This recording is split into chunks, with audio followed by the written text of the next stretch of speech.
Hai semuanya, pada video kali ini kita akan membahas materi prinsip-prinsip desain pesan pembelajaran.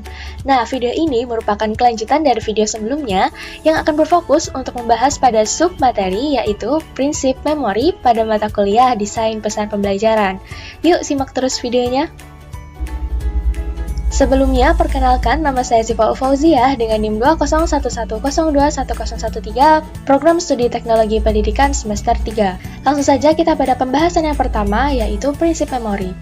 Apa itu prinsip memori? Memori sama dengan ingatan. Jadi, prinsip memori atau ingatan menjadi perhatian penting dalam mendesain pesan.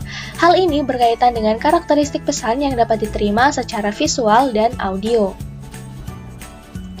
Kemudian, prinsip memori menurut Silberman tahun 2013 tentang kredo pembelajaran aktif.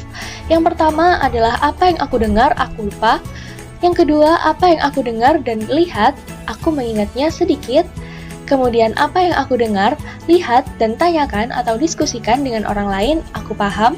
Kemudian yang keempat, apa yang aku dengar, lihat, diskusikan, dan lakukan memberiku pengetahuan dan keterampilan.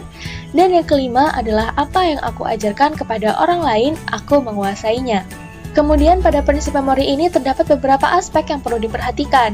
Yang pertama adalah melibatkan dua modalitas lebih baik daripada satu modalitas. Pesan yang disajikan tidak hanya bisa dilihat oleh indera penglihatan, tetapi juga didengar oleh indera pendengaran. Dalam mendesain pesan, kedua modalitas yaitu visual dan audio digunakan agar lebih mudah dalam memahami pesan. Kemudian yang kedua adalah belajar akan lebih banyak terjadi di mana informasi yang diterima menggunakan dua modalitas.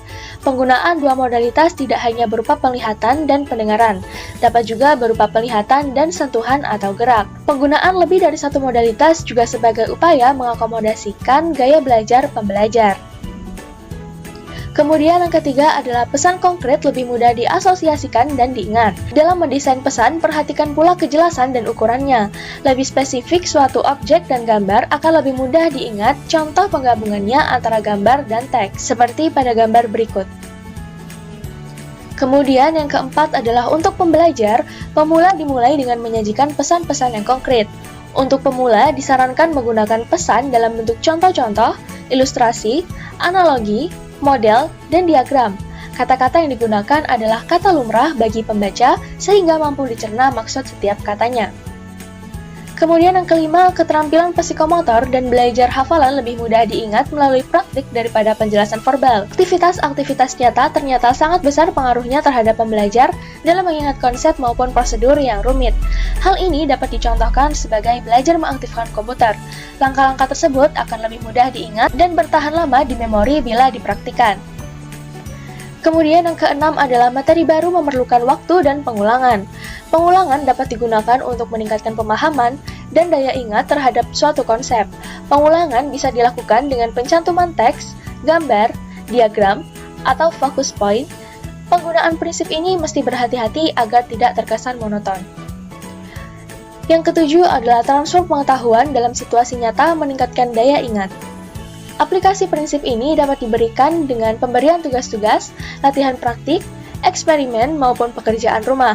Pengetahuan yang telah dipahami perlu diterapkan dalam situasi nyata agar lebih tahan lama tersimpan di memori. Baik, itu saja yang bisa saya sampaikan terkait dengan submateri prinsip memori. Bila ada kesalahan, saya mohon maaf. Terima kasih dan sampai jumpa pada video selanjutnya.